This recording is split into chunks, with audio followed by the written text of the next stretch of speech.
तो दोस्तों आपका मेरे channel learn through current affair में जहाँ पे हम बात करने वाले हैं इस वीक के करंट अफेयर्स की इन एमसीक्यू फॉर्मेट जैसा आपके एग्जाम में पूछा जाता है।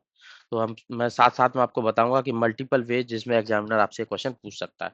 तो स्टार्ट करते हैं with first MCQ. Recently Commonwealth weight lifting championship held हुई है, तो इसमें किस कंट्री ने टॉप किया है, ये क्वेश्चन ये पूछता है। मतलब इस मेडल टैली में किस कंट्री ने टॉप किया है, तो वो क्या है, इंडिया ने। और इसके साथ साथ ये क्वेश्चन एक ये भी आ सकता है कि जो कॉमनवेल्थ वेट लिफ्टिंग चैंपियनशिप है ऑर्गेनाइज कहाँ पे हुई, ये हुई है अहमदाबाद के अंदर नरनपुरा स्पोर्ट्स कॉम्प्लेक्स में। तो दो तरीके से क्वेश्चन आ सकता है कि इस टैली में जो मतलब टोटल टैली ये जब कॉमनवेल्थ वेट लिफ्टिंग चैंपियनशिप खत्म हो गई है तो इसमें किसने टॉप किया, वो किया इंडिया ने।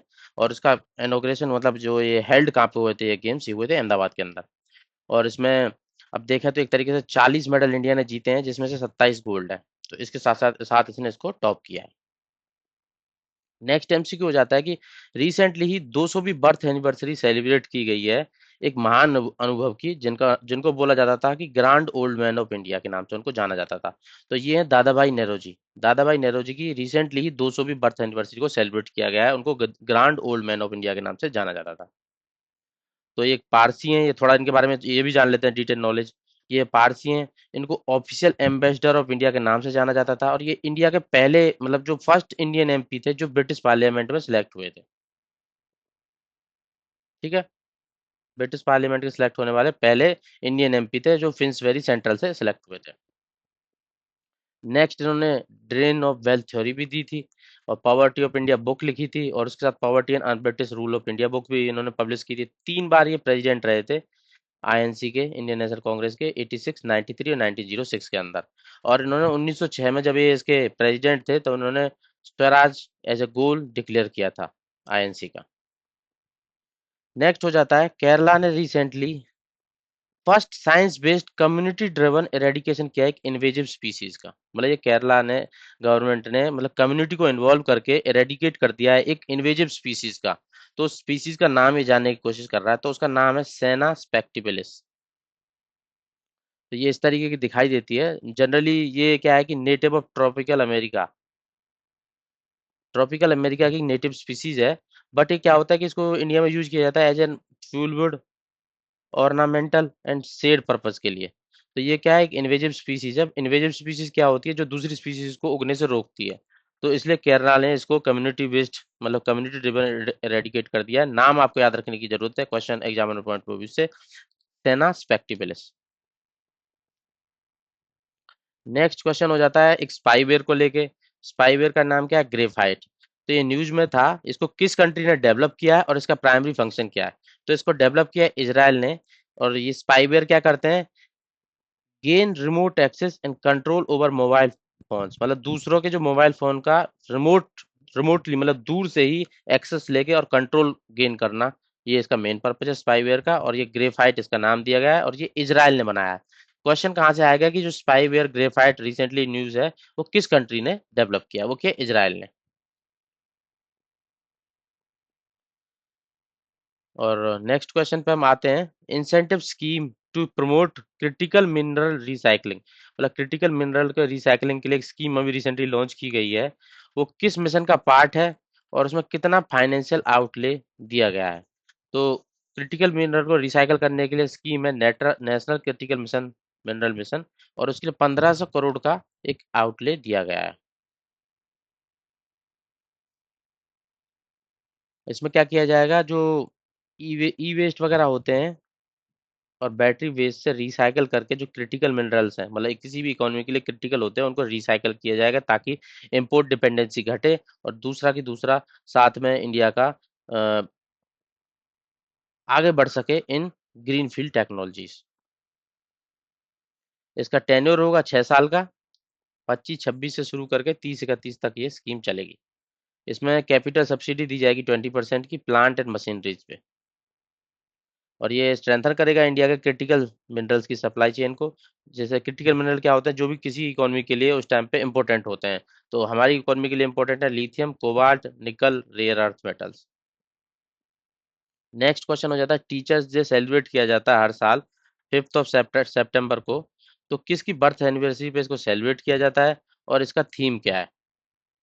तो इसको every year second president of India doctor Sarvepalli Radhakrishnan की बर्थ एनिवर्सरी पर सेलिब्रेट किया जाता है। और इस साल का थीम है inspiring the next generation of learners. Next question आ जाता है स्वर्णा से related. Operation Swarna recently in news to aim to rejuvenate which river, मतलब ये एक रिवर को रिजुवनेट करने के लिए स्टार्ट किया गया ऑपरेशन स्वर्णा। तो ये किस रिवर को रिजुवनेट करने के लिए स्टार्ट किया गया?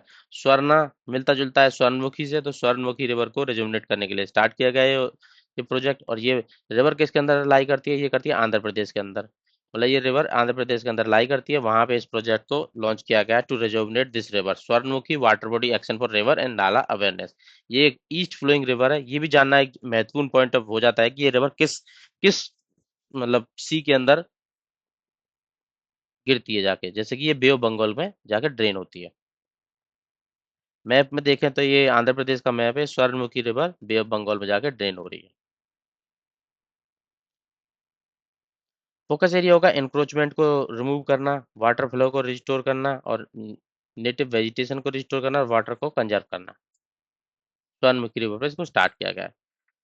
IGBC Indian green building council का सर्टिफिकेशन दिया गया है प्लेटिनम। प्लेटिनम सर्टिफिकेशन होता है हाईएस्ट सर्टिफिकेशन आईजीबीसी के द्वारा दिए जाने वाला। तो ये रिसेंटली एमपी के एक सिटी को दिया गया है। वो कौन सी सिटी है? वो सिटी है एमपी की इंदौर। और इंदौर को आप जानते होंगे कि ये एक मतलब 7 टाइम विनर, 7 टाइम विनर किसमें? स्वच्छ सर्वेक्षण में 7 टाइम विनर रही है। तो उसी लिए इसको ये आईजीबीसी का प्लेटिनम सर्टिफिकेशन दिया गया है। क्लीन लीडरशिप में, ग्रीन मोबिलिटी में, वाटर रिसाइकलिंग में, सोलर रूफटॉप में, एंड कम्युनिटी पार्टिसिपेशन को लेके। तो ये हाईएस्ट होता है आईजीबीसी का, वो इसको इंदौर को दे दिया गया है। नेक्स्ट क्वेश्चन हो जाता है वल्चर नेटवर्क को लेके। इंडिया का पहला वल्चर कंजर्वेशन पोर्टल लॉन्च किया गया है। तो उसकी लोकेशन क्वेश्चन पूछने की कोशिश कर रहा है। तो इसको लॉन्च किया गया है V foundation India plus department of geology Guwahati ने मिलकर, मतलब ये असम के अंदर लॉन्च किया गया है।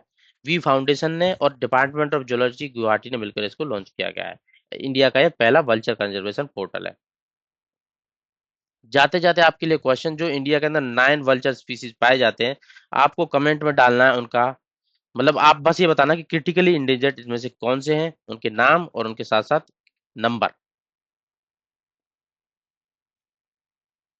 नेक्स्ट क्वेश्चन हो जाता है ये power of Siberia pipeline agreement किन दो कंट्रियों के बीच में हुआ है? ये पाइपलाइन बिछाई गई है अभी, power of Siberia two pipeline, POS2 भी बोलते हैं इसको शॉर्ट फॉर्म में।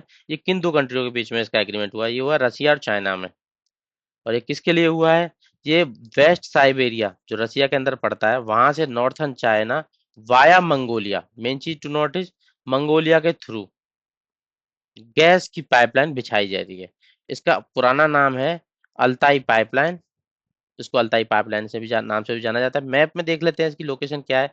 मैप में इसकी लोकेशन है ये अपने रसिया का यमाल पेनिनसुला। यहाँ से ये लाइन जाते हुए मंगोलिया के थ्रू चाइना में गैस की सप्लाई करेगी। इससे पहले पावर ऑफ साइबेरिया एक अदर लाइन थी जो मंगोलिया के थ्रू पास नहीं होती थी, वो इधर से चल के इधर की तरफ गैस की सप्लाई के लिए स्टेब्लिश की गई थी। मेन चीज है मंगोलिया से पास करेगी, POS2 power of supply pipeline, ये Yamal peninsula Russia to China. एक और मैप मैंने दिखाया है यहाँ पे, और विजिबिलिटी बढ़ाने के लिए अच्छे से। तो आप ये अच्छे से, अभी इसकी PDF में अपलोड कर दूंगा अपने टेलीग्राम चैनल पर, लिंक डिस्क्रिप्शन में होगा, वहां से डाउनलोड करके आप इसको रिवाइज कर सकते हैं। नेक्स्ट क्वेश्चन हो जाता है Altai gas pipeline, recently news था। तो इसको अदर किस नेम से जाना जाता है? तो अभी मैं डिस्कस किया था पावर ऑफ साइबेरिया 2 पाइपलाइन को ही अल्ताई गैस पाइपलाइन के नाम से जाना जाता है, जो रसिया से ईस्ट मतलब चाइना के अंदर वाया मंगोलिया गैस की सप्लाई को स्टेब्लिश करेंगे। नेक्स्ट क्वेश्चन हो जाता है कोकोनट डेवलपमेंट बोर्ड, ये न्यूज में था। तो आपको पता होना चाहिए ये बॉडी जो ये बोर्ड है, ये किस मिनिस्ट्री के अंदर आता है, और साथ ही साथ इसका स्टेटस क्या है? स्टेटस मतलब ये स्टैट्यूटरी है, एग्जीक्यूटिव बॉडी है, या फिर कॉन्स्टिट्यूशनल बॉडी है? तो ये कोकोनट डेवलपमेंट बोर्ड है एक स्टैट्यूटरी बॉडी जिसको ministry of agriculture and farmer welfare के अंदर स्टेब्लिश किया गया है। बस इतना ही इसके बारे में जानना है, इसी तरीके से क्वेश्चन आएगा। और एक और पॉइंट अगर नोट करना चाहते हो तो ये हेडक्वार्टर इसका कोची केरला के अंदर। सोलो पैराडॉक्स ये टर्म थी न्यूज में। सोलो पैराडॉक्स न्यूज में देखी जा रही है, AI से रिलेटेड है। एआई मतलब एआई के कंटेक्स्ट में इसको रिसेंटली यूज किया गया है, सोलो पैराडॉक्स। जरूरी नहीं है कि एआई ये कंप्यूटर से भी रिलेटेड हो सकती है, बट अभी रिसेंटली इसको एआई की जो जनरेशन अपनी चल रही है उससे रिलेटेड इसको ये टर्म न्यूज़पेपर में आई है।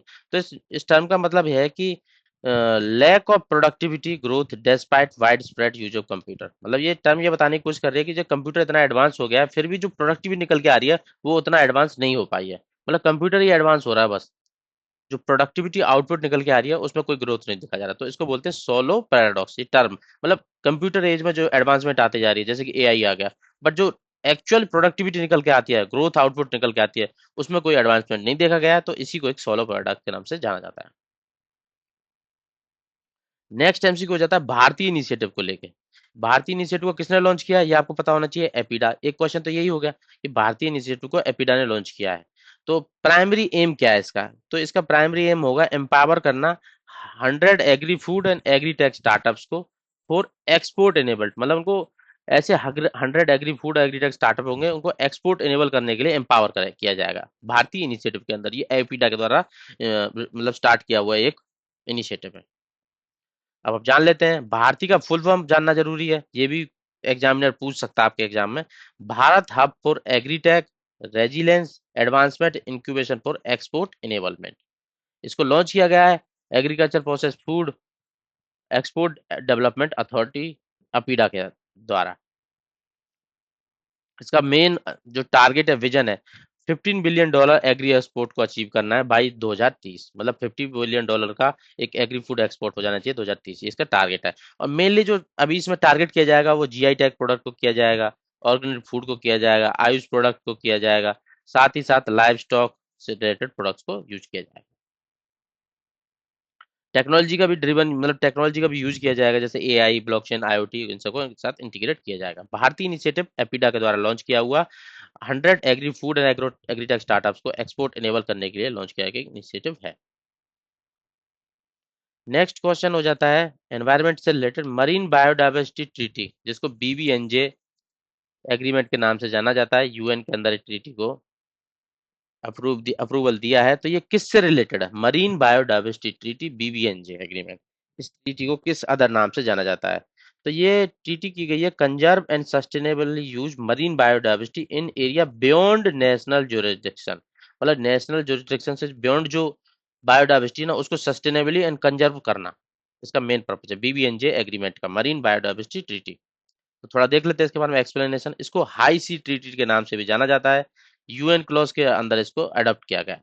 इसका मेन एम जो फोकस एरिया है 30% एरिया को प्रोटेक्ट करना बाई 2030। किस एरिया को? ओशियन के एरिया को। और किसको? हाई सीज वाले एरिया को। इसको देख लेते हैं मैप में हाई सीज कौन सा होता है। देखो बेस लाइन जो होती है, मतलब जो एक एवरेज टाइड लाइन होती है लो और हाई के बीच में बेस लाइन, वहां से 12 नॉटिकल माइल तक टेरिटोरियल सी बोलते हैं। उसके बाद 24 नॉटिकल माइल तक कंटेजियस जोन बोलते हैं। उसके साथ 200 नॉटिकल माइल तक क्या होता है? Exclusive economic zone. यहाँ पे किसी कंट्री का एक अधिकार होता है उस जोन को लेके। उसके बाद जो 200 नॉटिकल माइल के बाद जो एरिया होता है ना उसको हाई सीज बोलते हैं। उस पर किसी एक पर्टिकुलर कंट्री का राइट नहीं होता, उस पर होता है ऑल ओवर द वर्ल्ड सबका राइट। तो उसी एरिया को कंजर्व करने के लिए, सस्टेनेबली यूज करने के लिए इस ट्रीटी को किया गया है फॉर हाई सीज। तो इसको हाई सी ट्रीटी के नाम से भी जाना जाता है अंडर यूएन क्लॉज। और दूसरा इसको बीबीएनजे एग्रीमेंट के नाम से भी जाना जाता है, मरीन बायोडाइवर्सिटी ट्रीटी, अंदर यूएन के अंदर। और 30% एरिया को 2030 तक कंजर्व किया जाएगा। और फुल फॉर्म आप देखना चाहें तो beyond biodiversity beyond jurisdiction, biodiversity beyond national jurisdiction, ये एग्रीमेंट है, इसका फुल फॉर्म। नेक्स्ट एमसीक्यू हो जाता है सोलर ऑर्बिटर मिशन, जो एक कोलैबोरेशन है नासा और यूएसए के, मतलब यूएसए सॉरी यूएसए नहीं, यूरोपियन स्पेस एजेंसी के बीच में। सोलर ऑर्बिटर मिशन, इसको इसने रिसेंटली ट्रेस किया है super fast solar energetic electron. मतलब जो ये एक मिशन जो कोलैबोरेशन है यूरोपियन स्पेस एजेंसी और नासा के बीच में, इसने recently trace and track down किया super fast solar energetic electron जो कि सन से निकलते हैं। उनको इन्होंने ट्रैक किया है। तो इसमें से क्या करेक्ट है उसके बारे में ये क्वेश्चन पूछने की कोशिश कर रहा है। तो इन्होंने दो तरीके से ट्रेस किया है super fast solar energetic electrons को, एक इम्पल्सिव और एक ग्रेजुअल। इम्पल्सिव जो सोलर एनर्जेटिक इलेक्ट्रॉन्स हैं वो लिंक है सोलर फ्लेयर से जो सन से निकलती हैं, और जो ग्रेजुअल हैं वो कोरोनल मास रिएक्शन से रिलेटेड है।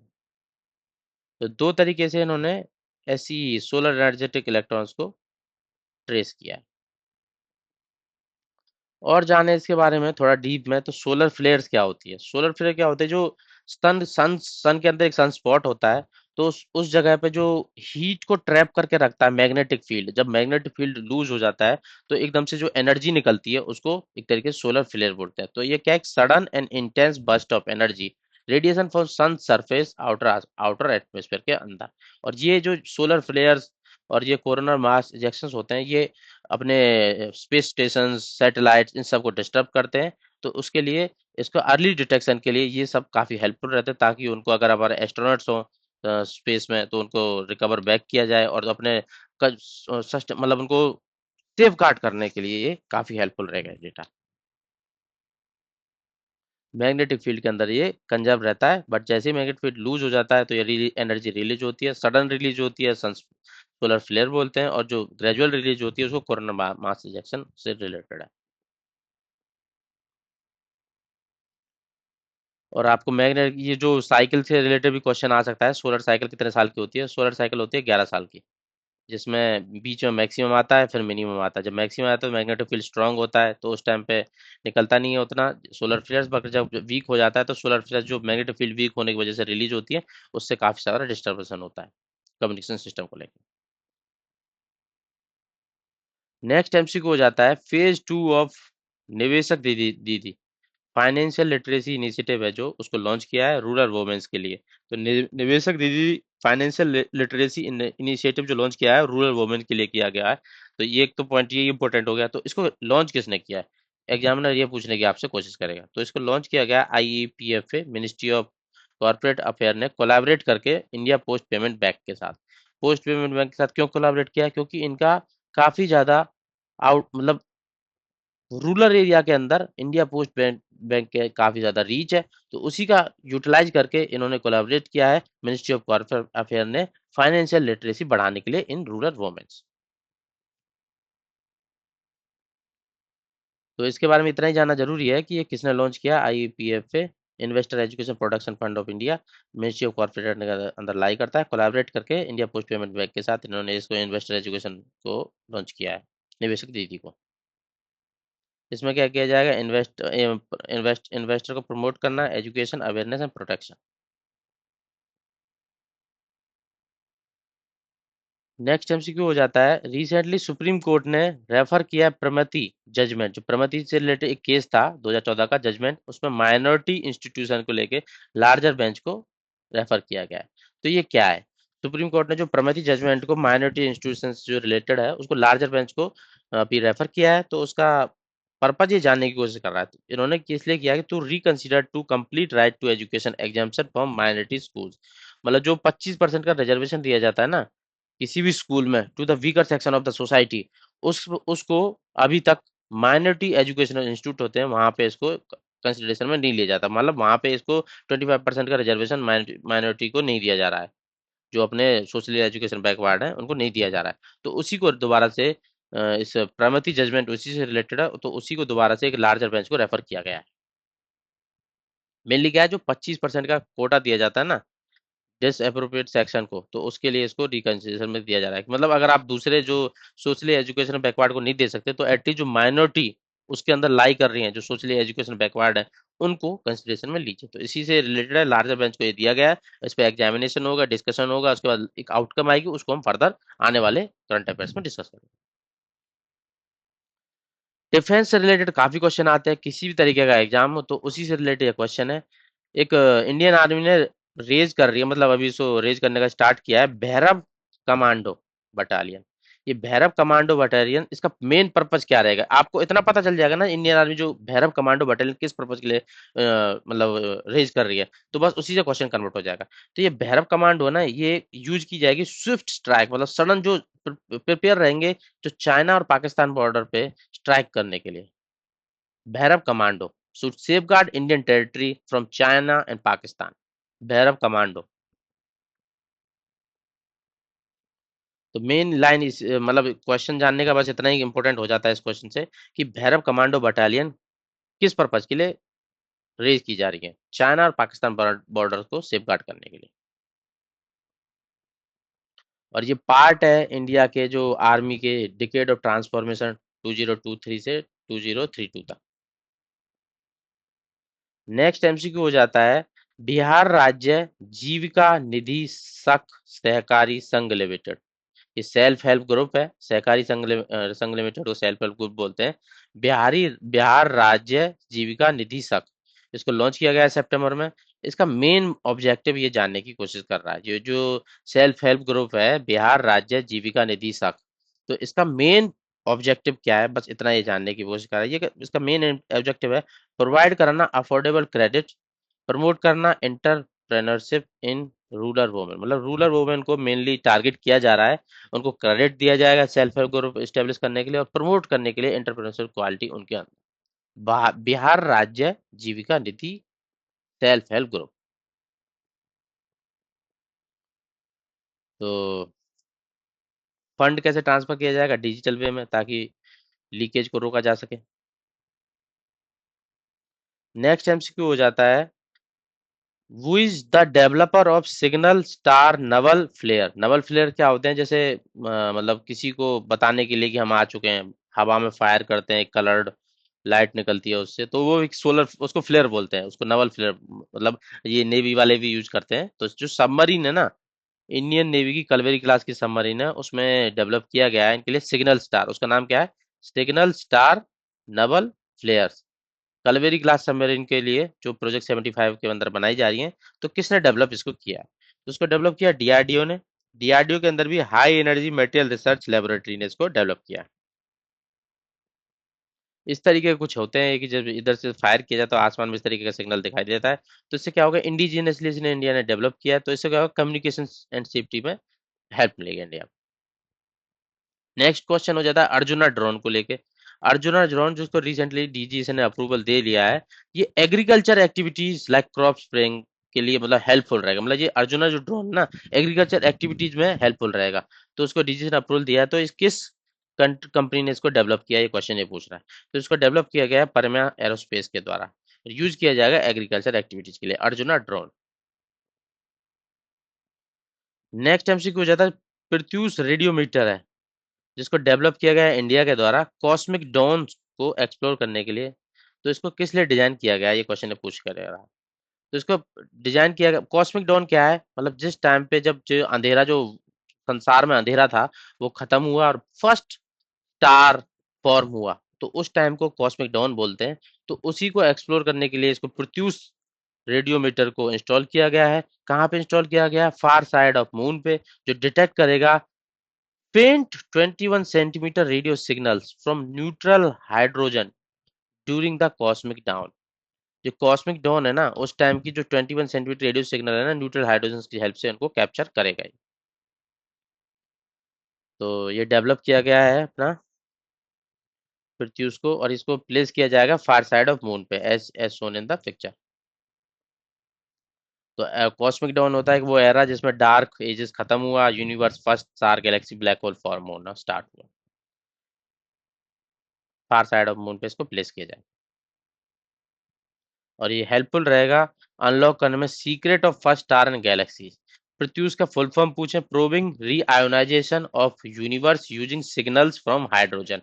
ये इसका फुल फॉर्म है। ये भी आपको एक तरीके से याद रखने में हेल्प, अगर आप याद रखोगे तो क्वेश्चन में हेल्पफुल रहेगा। नेक्स्ट क्वेश्चन हो जाता है ग्लोबल पीस इंडेक्स अभी रिलीज हुआ है, तो एशिया के अंदर सेफेस्ट कंट्री कौन सी है, ये क्वेश्चन पूछ रहे हैं। तो एशिया के अंदर है Singapore safest country global peace index के अंदर। तो रीजन बीइंग कि वहाँ पे क्राइम रेट कम है, गवर्नेंस अच्छी है, हाई सोशल स्टेबिलिटी है, मिनिमल एक्सटर्नल कॉन्फ्लिक्ट है। और उसका रैंक रहा है जो सेफ, एशिया का जो सेफेस्ट है उसका रैंक रहा है 6। इंडिया का रैंक कितना रहा है इसमें, नेक्स्ट एमसीक्यू ये पूछ रहा है। तो इंडिया का रैंक रहा है 115। और इससे रिलेटेड कुछ और फैक्ट्स हम डिस्कस कर लेते हैं। इसको रिलीज किया जाता है ग्लोबल पीस इंडेक्स को institute for economics and peace. इसमें इंडिया का 115 रैंक रहा है, और सबसे लास्ट नोटेबल क्या है, सबसे लास्ट रहा है रसिया। जिसका स्कोर रहा है 3.441। और आइसलैंड ने इसको टॉप किया है। मतलब स्कोर जितना ज्यादा कम होता है उतना ज्यादा रैंकिंग अच्छी होती है, मतलब उतना ज्यादा सेफ पीस रहता है उस कंट्री के अंदर। तो आइसलैंड ने टॉप किया है, रशिया सबसे लास्ट है। देखो इंपॉर्टेंट पॉइंट क्या हो जाता है कि एक रशिया इतनी बड़ी कंट्री है फिर भी लास्ट आया है। लास्ट क्यों आया है? जो यूक्रेन और रशिया का वॉर चल रहा है उसको लेके पीस नहीं है वहां पे, तो उसी का ये एवेल्युएट करता है। तो इसलिए इसमें रशिया की रैंकिंग रही है इस साल की लास्ट। और आइसलैंड ने टॉप किया है, इंडिया 115 पे है। और सिक्स नंबर पे सिंगापुर, जो एशिया का सबसे पीस वाला कंट्री है। और रिलीज किसके ज्यादा किया जाता है? Institute for economic and peace. ये पांच छह पॉइंट आप याद रखोगे तो इनमें से क्वेश्चन बनेगा। नेक्स्ट एमसीक्यू हो जाता है जो बाल वाटिका टीवी चैनल और दीक्षा 2.0 प्लेटफॉर्म लॉन्च किया गया है। ये किस ऑर्गेनाइजेशन ने लॉन्च किया है? ये लॉन्च किया है एनसीईआरटी ने, मिनिस्ट्री ऑफ एजुकेशन के अंदर। तो मेन पर्पज क्या है? बाल वाटिका में क्या है, एक टीवी चैनल होगा जिसका नंबर है, जिसका 35 है, ई विद्या टी डीटीएच के अंदर, जो फाउंडेशनल लर्निंग पे हेल्पफुल रहेगा चिल्ड्रन की 3 to 6 ईयर्स के।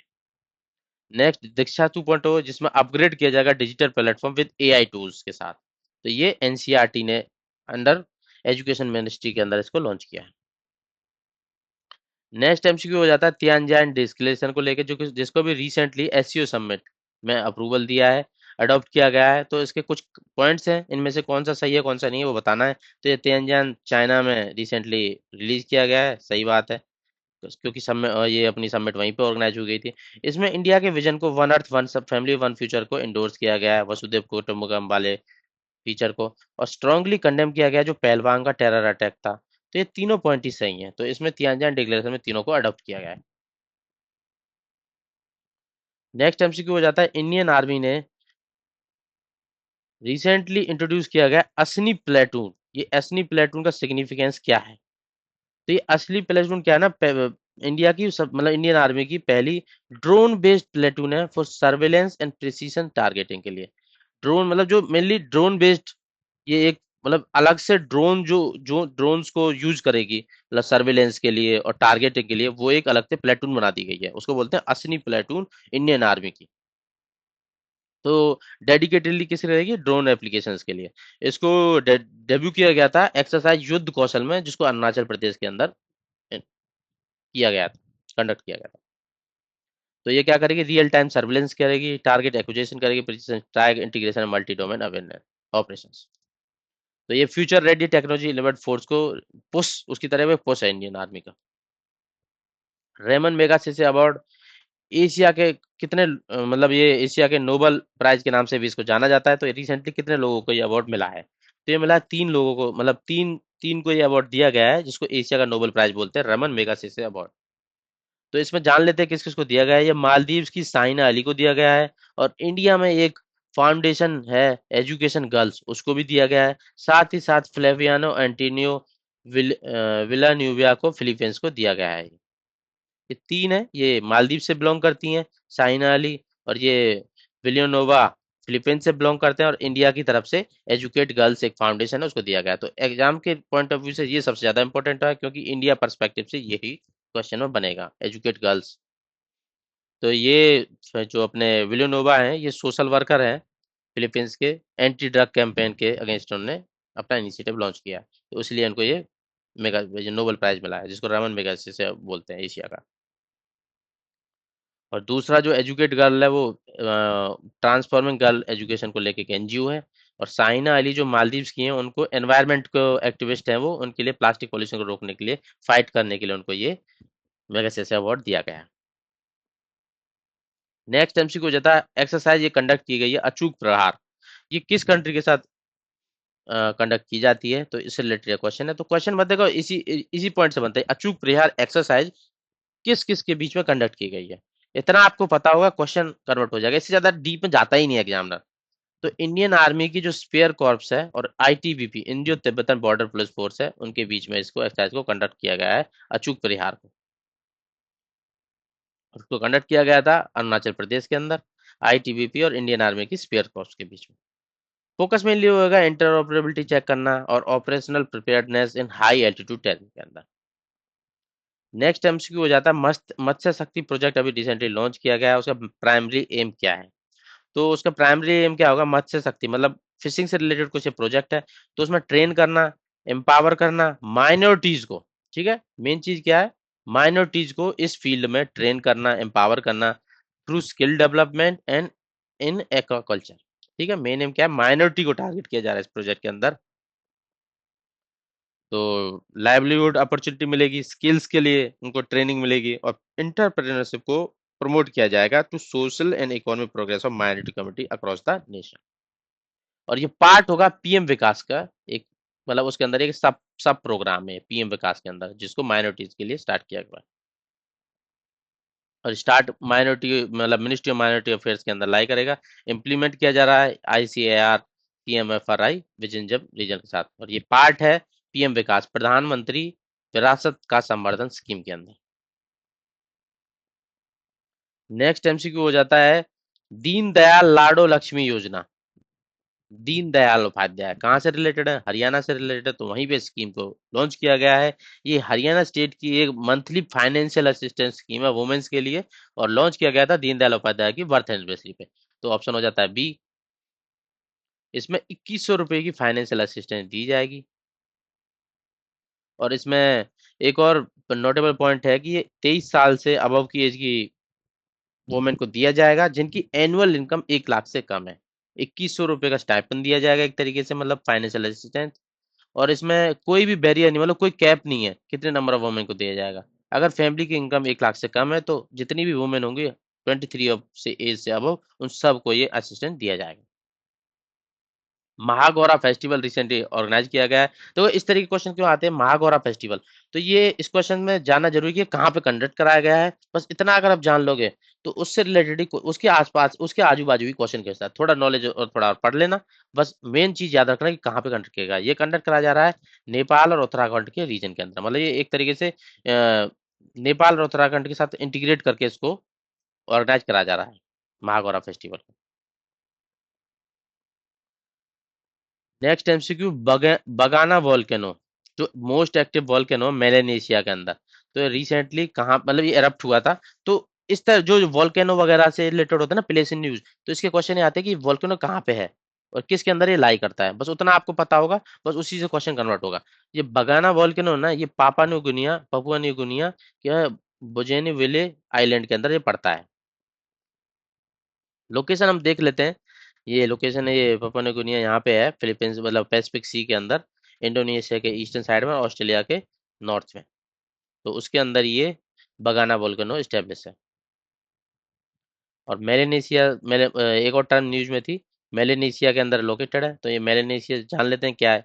ये कुछ आइलैंड्स माइक्रोनेशिया के अंदर आते हैं, कुछ मतलब मेजोरिटी पोलिनेशिया के अंदर आते हैं, और इनको मेलेनेशिया नाम से जाना जाता है। तो पापुआ न्यू गिनिया के अंदर था, तो वो मेलेनेशिया का एक पार्ट था। नेक्स्ट एमसीक्यू हो जाता है जो किलर व्हेल्स के आयुषन स्टेटस को लेके न्यूज में था। तो इनका आयुषन स्टेटस जो ग्लोबल लेवल है ना, वो डेटा डेफिशिएंट है, बट रीजनल लेवल पे कुछ अलग बात उभर के आती है। जैसे स्ट्रेट ऑफ जिब्राल्टर, वहां पे ये क्रिटिकली इंडेंजर्ड है। और साउथर्न रेजिडेंट पॉपुलेशन यूएसओ के अंदर ये इंडेंजर्ड कैटेगरी में आ जाता है। किलर व्हेल्स क्यों बोला जाता है, क्योंकि इनको देखा गया था अदर व्हेल्स को टारगेट करते हुए, उनको मार के खाते हुए देखा हुआ था, इसलिए इनको किलर व्हेल्स का नाम दिया गया। एयर क्वालिटी लाइफ इंडेक्स, जो मेजर करता है impact of PM particulate matters 2.5 on life of expectancy, उसको डेवलप किया गया किसके द्वारा, ये इसको डेवलप किया गया energy policy institute of university Chicago के द्वारा, जिसको एपिक नाम से भी शॉर्ट फॉर्म में जाना जाता है। ये क्या मेजर करता है, जो पीएम पार्टिकुलेट मैटर्स होते हैं ना, उनका ह्यूमन की लाइफ पे जो लाइफ कितना घट रही है उस पर इसको इम्पैक्ट पे असेस करता है। तो असेस कर ले देख लेते हैं। तो long term exposure of PM 2.5 को ये असेस करता है। इसको लॉन्च किया जा रहा है, मतलब इसको डेवलप किया जाता है एपेक के द्वारा, energy policy institute of university of Chicago और मिशेल ग्रीनस्टोन के साथ मिलकर। इससे रिलेटेड कुछ क्वेश्चन जो आपके एग्जाम में आ सकते हैं। इस रिपोर्ट के अकॉर्डिंग जो इंडिया की एवरेज लाइफ एक्सपेक्टेंसी है वो कितना घट जाती है, जो इंडिया के अंदर पीएम 2.5 का लेवल जो परसिस्ट कर रहा है उसके अकॉर्डिंग, रिपोर्ट के अकॉर्डिंग कितना रिडक्शन इन इंडिया की एवरेज लाइफ में देखा गया है। तो वो देखा गया 3.5 ईयर्स के अराउंड, 3.5 ईयर्स के अराउंड देखा गया, जो कि ज्यादा है कि अगर मेल न्यूट्रिशन भी परसिस्ट करेगा, अनसेफ वाटर परसिस्ट करेगा और सैनिटेशन को लेकर भी कुछ होगा तो उससे भी ज्यादा ये है। किस रीजन के अंदर इंडिया सफर कर रहा है highest reduction in life expectancy, मतलब इंडिया के अंदर भी, जैसे वो तो एवरेज था, एवरेज इंडिया का 3.5 ईयर्स, बट सबसे ज्यादा हाईएस्ट लाइफ एक्सपेक्टेंसी किस रीजन में रिड्यूस हो रही है? वो हो रही है अपने दिल्ली एनसीआर के अंदर। कितना हो रही है? वो हो रही है लगभग लगभग 8.2 ईयर्स। वहां पे 3.5 था एवरेज, बट दिल्ली एनसीआर के अंदर जो रह रहे हैं लोग उनको 8.2 ईयर्स का रिडक्शन दिखाई दे रहा है एज पर दिस रिपोर्ट। तो डब्ल्यूएचओ का स्टैंडर्ड कितना है? डब्ल्यूएचओ का स्टैंडर्ड है 5 माइक्रोग्राम पर क्यूबिक मीटर। बट जो इंडिया के अंदर है अभी का जो स्टैंडर्ड है वो 40, मतलब इतना लीनियंसी रही हुई है। उससे भी ज्यादा 52 के अराउंड इतना लेवल अपना इंडिया के अंदर परसिस्ट कर रहा है। कितना परसेंट पॉपुलेशन जो PM2.5 के जो इंडिया की लिमिट्स है 40 माइक्रोग्राम पर क्यूबिक मीटर उससे भी ज्यादा में रह रही है? वो अराउंड 46% इंडिया की पॉपुलेशन इस रेंज में रहती है। तो नेक्स्ट एमसीक्यू हो जाता है उसी से रिलेटेड, अगेन AQLI से related. Delhi NCR which state suffer the maximum? Delhi NCR के बाद सबसे ज्यादा जो लाइफ में रिडक्शन हो रहा है जो एक्सपेक्टेंसी में, वो सबसे ज्यादा कहाँ पे हो रहा है? वो आ रहा है बिहार के अंदर 5.6। जो दिल्ली एनसीआर के अंदर सबसे ज्यादा थी उसके बाद बिहार था, उसके बाद निकल के आता अपना हरियाणा और उसके बाद उत्तर प्रदेश। आपको इतना डीप जाने की जरूरत नहीं है, आपको पहला वाला भी याद रहेगा ना कि दिल्ली एनसीआर टॉप पे है जिसमें मोस्ट लाइफ रिडक्शन देखा जा रहा है 8.2 ईयर्स, वो काफी है। और एवरेज आपको पता होना चाहिए 3.5 ईयर का रिडक्शन देखा जा रहा है। नेक्स्ट देख लेते हैं। अगर इंडिया ने, अगर 40 जो इंडिया का जो मतलब टारगेट सेट किया हुआ है कि इसके अंदर भी अगर ये PM2.5 का लेवल रहे तो इंडिया कितना गेन कर लेगा लाइफ में, मतलब कितना इंप्रूव हो जाएगा लाइफ एक्सपेक्टेंसी लेकर, वो हो जाएगा 1.5 साल के अराउंड। डब्ल्यूएचओ की लिमिट मैं आपको पहले बता ही चुका हूँ 5 माइक्रोग्राम पर क्यूबिक मीटर है। मोस्ट पॉल्यूटेड ग्लोबली इस रिपोर्ट के अकॉर्डिंग कौन है, मतलब कौन सा रीजन सबसे ज्यादा पॉल्यूटेड दिखाई देता है इस रिपोर्ट के अकॉर्डिंग? तो वो है साउथ एशिया। आंध्र प्रदेश के बारे में भी पूछ रहा है कि आंध्र प्रदेश में कितना लाइफ एक्सपेक्टेंसी मतलब रिडक्शन देखा गया है, वो देखा गया है 2.1 ईयर्स के अराउंड।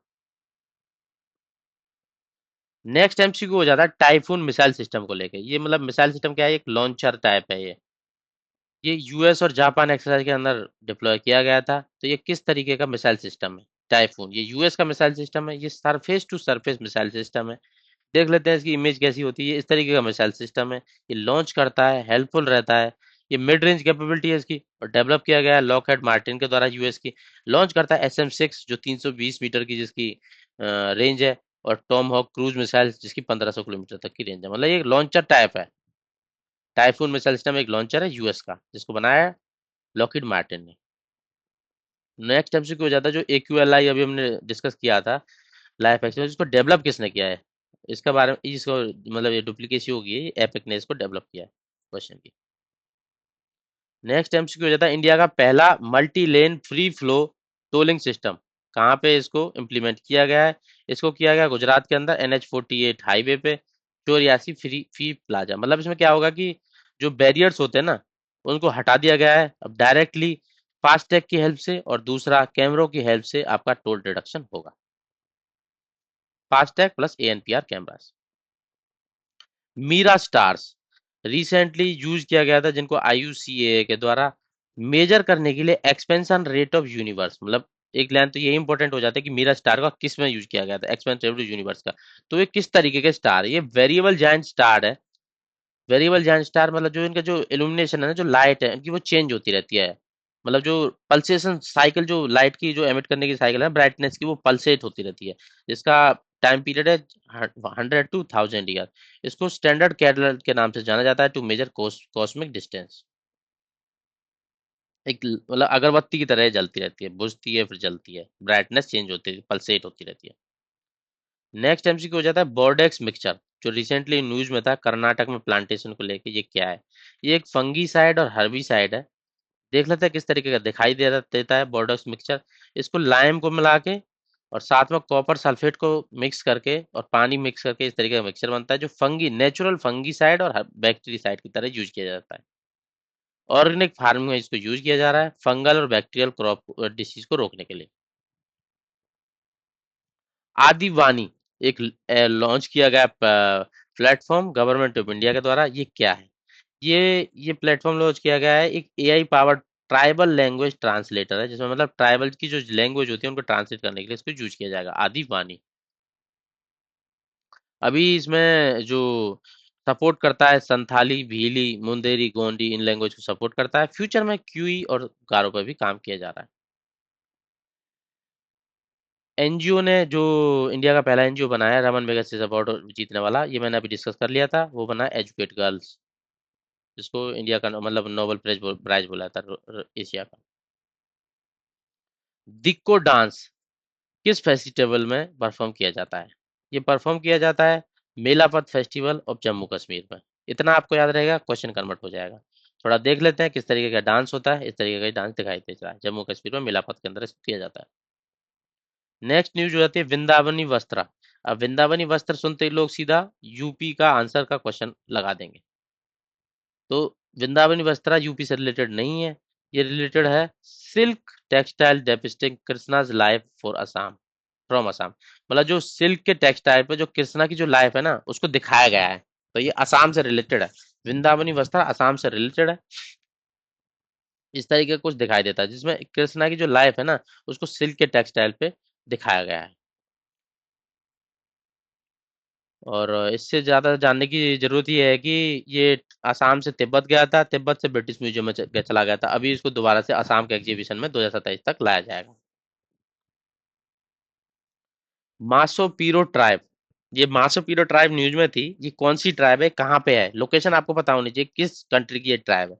ये ट्राइब है अमेजन रेन फॉरेस्ट के अंदर मिलती है ये, और ये पेरू के अमेजन रेन फॉरेस्ट के अंदर पाई जाती है। पेरू वाले अमेजन रेन फॉरेस्ट के अंदर, जो ये पेरू के अंदर जो रीजन है ना अमेजन रेन फॉरेस्ट का, उसके अंदर ये पाई जाती है मासो पीरो ट्राइब। नेक्स्ट एमसीक्यू था एक्सरसाइज युद्ध कौशल किस रीजन में और क्या की हाइलाइट्स है इसके?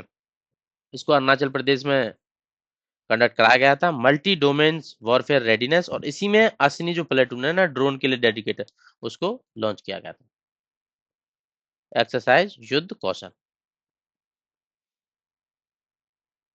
नेक्स्ट क्वेश्चन हो जाता है सेमिकॉन इंडिया 2025 रिसेंटली होस्ट किया गया था, वेन्यू आपको जानना है और किसके अंदर इसको होस्ट किया गया था। सेमिकॉन मतलब सेमीकंडक्टर को लेके ये मतलब एक तरीके का क्या बोलते हैं कॉन्फ्रेंस है, तो इसको रिसेंटली ऑर्गेनाइज किया गया था यशोभूमि न्यू दिल्ली में under the aegis of MIT ministry of electronic and technology और सेमी के अंदर मिलके।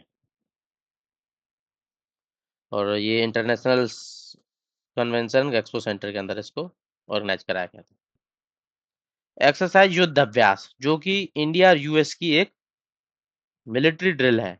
देखो युद्ध अभ्यास कौन किस किस कंट्री के बीच में हो जाती है, इंडिया और यूएस के बीच में, एक क्वेश्चन यही कन्वर्ट हो गया। एक्सरसाइज युद्ध अभ्यास इंडिया और यूएस के बीच में एक मिलिट्री ड्रिल है जो इसको कंडक्ट कराया जाता है, ये 21वां एडिशन था।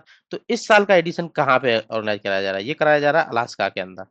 और इसमें इंडिया की तरफ से मद्रास रेजिमेंट पार्टिसिपेट करेगा, और यूएस की तरफ से Bob cats 11th airborne Bob cats participate करने जा रहे हैं। इंडिया की तरफ से जाना ज्यादा इंपॉर्टेंट है क्योंकि क्वेश्चन हम एग्जाम इंडिया में दे रहे हैं। तो मद्रास रेजिमेंट इसमें पार्टिसिपेट करेगी, अलास्का में इसको ऑर्गेनाइज करा जा रहा है एक्सरसाइज युद्ध अभ्यास। नेक्स्ट क्वेश्चन हो जाता है रिसेंटली इंडियन प्राइम मिनिस्टर को जैपनीज डर्माडोल मिला है जो सिंबल है प्रिजर्वेंस और गुड लक का। तो ये मतलब किस मॉडल पे इसको बनाया गया है? ये बोधि धर्मा इंडिया का ये मॉन्क है उन पे मॉडल पे इसको बनाया गया है, डर्माडोल जो प्रिजर्वेंस और गुड लक के लिए सिंबल है। तो ये कांचीपुरम के एक मॉन्क है बोधि धर्मा, उन पे ये उनसे इंस्पिरेशन लेके इसको डर्माडोल को बनाया गया है। ये जापान में डर्मा देसी नाम से जानी जाती है। तो ये एक लिम्बलेस होती है, सिंबलाइज करती है resilience, fall 7 times rise 8 time, मतलब अगर ये लाइन भी लिखी है ना तो ये इसी को सिंबलाइज करती है, डर्माडोल्स को। इंडियन प्राइम मिनिस्टर को वहाँ उन्होंने दिया है अभी, इंडिया की मतलब प्राइम मिनिस्टर की recent visit to Japan. Next question है जो F food and agriculture organisation international organisation है, उसको फूड प्राइस इंडेक्स, मतलब जो वर्ल्ड वाइड जो फूड के जो प्राइस में फ्लक्चुएशन है, इन्फ्लेशन है, उसको लेके, तो ये इंडिकेटर है ग्लोबल फूड प्राइस ट्रेंड्स का। तो उसका बेस ईयर के बारे में क्वेश्चन जानने की कोशिश कर रहा है, उसको बेस ईयर उन्होंने कौन सा लिया हुआ है, जिसके बेस पे ये कैलकुलेट करता है। तो बेस ईयर लिया हुआ है 2014-16, जिसको 100 मतलब एक बेस बेस वैल्यू दी हुई है। उसके बेस पे जो अभी रिसेंट चेंज आ रहे हैं ओवर द वर्ल्ड, तो उसको कैलकुलेट करके इन्फ्लेशन की आउटपुट देते हैं। नेक्स्ट एमसीक्यू है कि Debrigarh wildlife sanctuary recently news में है, वो इंडिया का नया टाइगर रिजर्व बनने वाली है। तो ये किस स्टेट के अंदर है? Debrigarh wildlife century. ये जब वाइल्ड लाइफ सेंचुरी बन जाएगी तो स्टेट की थर्ड वाइल्ड लाइफ सेंचुरी होगी, और सॉरी, स्टेट का थर्ड टाइगर रिजर्व होगा, और इंडिया की 59 टाइगर रिजर्व होगा। तो ये देवरीगढ़ वाइल्ड लाइफ सेंचुरी पड़ती है उड़ीसा के अंदर। देख लेते हैं इससे पहले दो टाइगर रिजर्व और, Similipal tiger reserve and Satkosia tiger reserve. ये दो टाइगर रिजर्व ऑलरेडी उड़ीसा के अंदर अवेलेबल है। इसके बाद ये सिमली sorry, where is it, Debrigarh, ये लोकेशन टू मैं, ये this is the Debrigarh. Debrigarh wildlife sanctuary बनने के बाद तीन टाइगर रिजर्व हो जाएंगे उड़ीसा के अंदर, और ये इंडिया का होगा 59th टाइगर रिजर्व।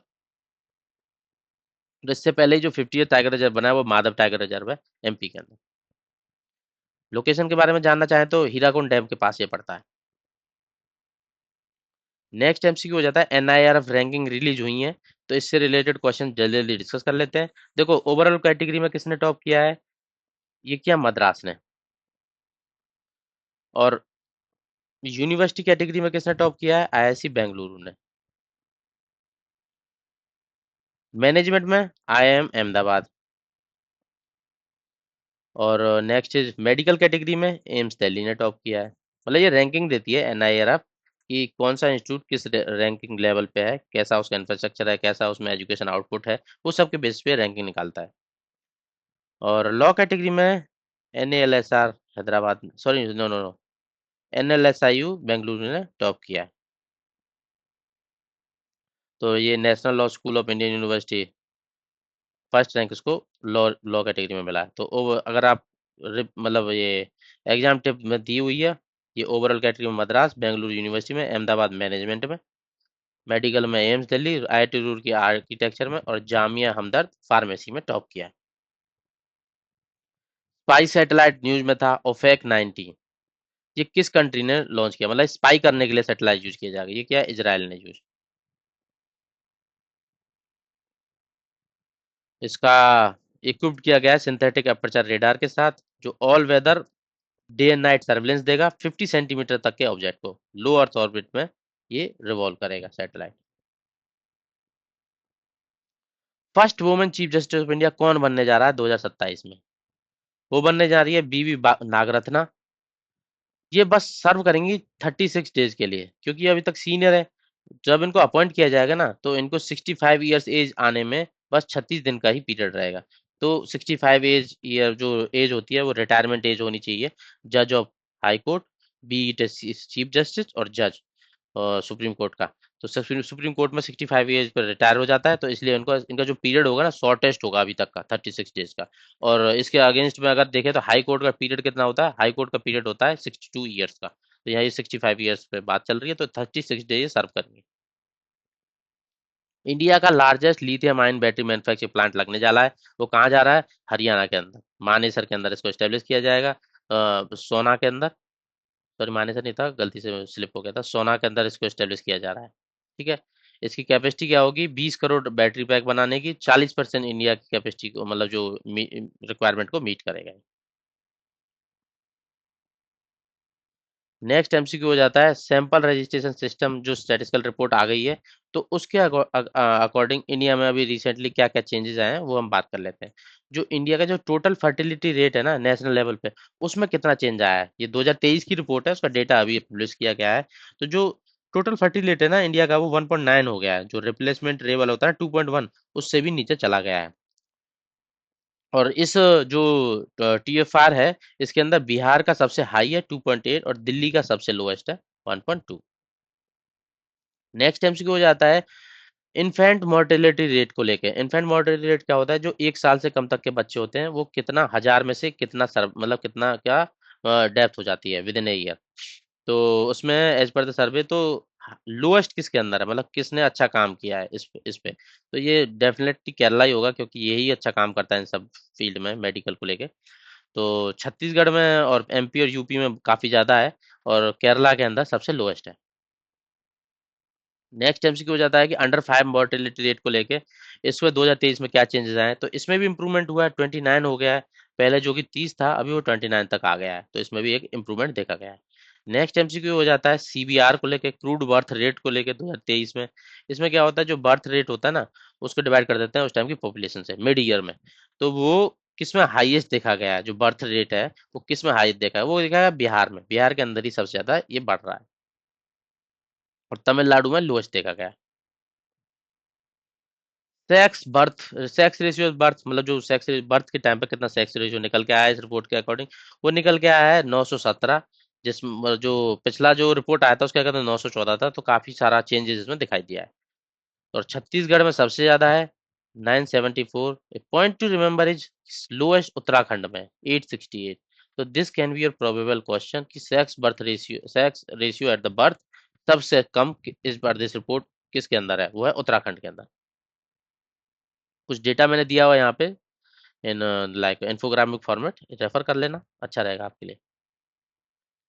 एक rare reference material anti doping testing के लिए स्पोर्ट्स में अभी रिसेंटली डेवलप किया गया है। उसका नाम क्या है, उसका नाम है मेथेनोडाइन लॉन्ग टर्म मेटाबोलाइट।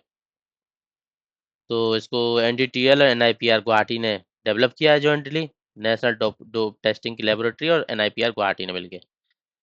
और ये जो भी वाडा के अंदर सब्सटेंस बैंड है ना, उन सब की ये डोपिंग टेस्टिंग के लिए हेल्पफुल रहेगा। एक लाइव रिसेंटली अनवेल किया गया है स्टार रेटिंग अवार्ड सेरेमनी कोल और लिग्नाइट माइंस, मतलब जो कोल माइंस की एक सेरेमनी थी, स्टार रेटिंग अवार्ड सेरेमनी, उस पे ये लॉन्च किया गया है लाइव। तो उसका मेन पर्पस क्या है, मतलब उसका मीनिंग जानने की कोशिश कर रहा है वो क्या है। ये एक मतलब एक प्रैक्टिशनर गाइड है, कैसे सस्टेनेबली माइंड को क्लोज किया जाए लाइव। और साथ ही साथ अर्था को भी लॉन्च किया गया है। अर्था को लॉन्च करने का इसका मतलब ये किसके लिए रेफरेंस है, ये एक तरीके से ग्रीन फाइनेंसिंग फ्रेमवर्क है, जो लैंड को रिक्लेम करने के माइंस को, मतलब जो बंद होने के बाद उसको कैसे रिक्लेम किया जाए, कैसे अदर चीज में इसको यूज किया जाए, ग्रीन फाइनेंस का एक फ्रेमवर्क है। रॉयल भूटान बुद्धिस्ट टेम्पल जिसको रिसेंटली इनॉग्रेट किया गया है, वो किस स्टेट में किया गया है, बिहार में। इससे क्या दिखाई देता है कि स्ट्रेंथन करता है इंडिया और भूटान की फ्रेंडशिप को। ये बिहार के अंदर royal Bhutan Buddhist temple inaugurate किया गया। कहाँ पे किया गया है, राजगीर नालंदा डिस्ट्रिक्ट में, जहाँ पे बुद्धिस्ट मॉन्क ये लॉर्ड बुद्धा मेडिएट किए थे और फर्स्ट बुद्धिस्ट काउंसिल हेल्ड हुई थी। कहाँ पे, Rajgir, Bihar. Narcotic control bureau ने रिसेंटली सिक्योर किया है इंडिया का पहला Interpol silver notice. Main thing to notice silver notice, तो सिल्वर नोटिस किसके लिए रिलीज किया जा रहा है वो देखेंगे। अगेंस्ट पवन ठाकुर के अगेंस्ट इसको सिक्योर किया गया है। तो पर्पस क्या है सिल्वर नोटिस का, तो ये सिल्वर नोटिस रिलीज किया जाता है ट्रेस करने के लिए, आइडेंटिफाई करने के लिए criminal proceeds and assets globally, मतलब जो क्रिमिनल एक्टिविटी को यूज करके जितना भी उसने कमाया है, उन सब चीजों को ट्रैक करने के लिए, आइडेंटिफाई करने के लिए ये नोटिस रिलीज किया जा रहा है। इंडिया ने रिसेंटली इसको पवन ठाकुर के अगेंस्ट रिलीज किया है, और इंटरपोल के द्वारा इसको रिलीज किया जा रहा है सिल्वर नोटिस। नेक्स्ट तेलंगाना का भटकुम्बा फेस्टिवल। तो बथुकम्पा फेस्टिवल रिसेंटली इनॉग्रेट मतलब सेलिब्रेट किया गया है। तो ये किस इंटरनेशनल कार्निवल के स्टाइल पे सेलिब्रेट किया जाएगा, तो ये सेलिब्रेट किया जाएगा रियो कार्निवल ब्राजील के बेस पे। इस क्वेश्चन में इतना ही जाना जरूरी है, तेलंगाना के अंदर ये फेस्टिवल सेलिब्रेट किया जा रहा है, 2025 के अंदर अनाउंस कर दिया गया है। तो ये किसके स्टाइल पे इंटरनेशनल कार्निवल स्टाइल के पे ये सेलिब्रेट किया जाएगा, ये किया जाएगा रियो कार्निवल ब्राजील के बेस पे। माउंट सिमेरू रिसेंटली इरप्ट हुआ है, तो ये किस कंट्री के अंदर पड़ता है, इसकी लोकेशन आपको पता होगा तो ये क्वेश्चन कन्वर्ट हो जाएगा। तो ये पड़ता है इंडोनेशिया के अंदर। चलिए मैप पे देख लेते हैं ये माउंट सुमेरु कहाँ पड़ता है, ये पड़ता है इंडोनेशिया के ईस्टर्न बाली वाले एरिया के अंदर माउंट सुमेरु। तो और ये इसका ये इंडोनेशिया का highest and most active volcano है जावा के अंदर। तो ये आज के कुछ करंट अफेयर्स, मतलब आज के नहीं, इस वीक के 1 to 7 सितंबर 2025 के करंट अफेयर थे। तो इसमें मैंने टोटली कवर कर लिया इस वीक का जितना भी मटेरियल अवेलेबल था और जो एग्जाम के लिए इंपॉर्टेंट हो सकता है। साथ ही साथ मैंने आपको बताया कि what are the probable way the examiner can ask you a question. तो अच्छे से रिवाइज कीजिए। इसकी पीडीएफ मैं अपने चैनल पे अपलोड कर दूंगा टेलीग्राम पे, लिंक डिस्क्रिप्शन में होगी। तो चलिए मिलते हैं नेक्स्ट एपिसोड में।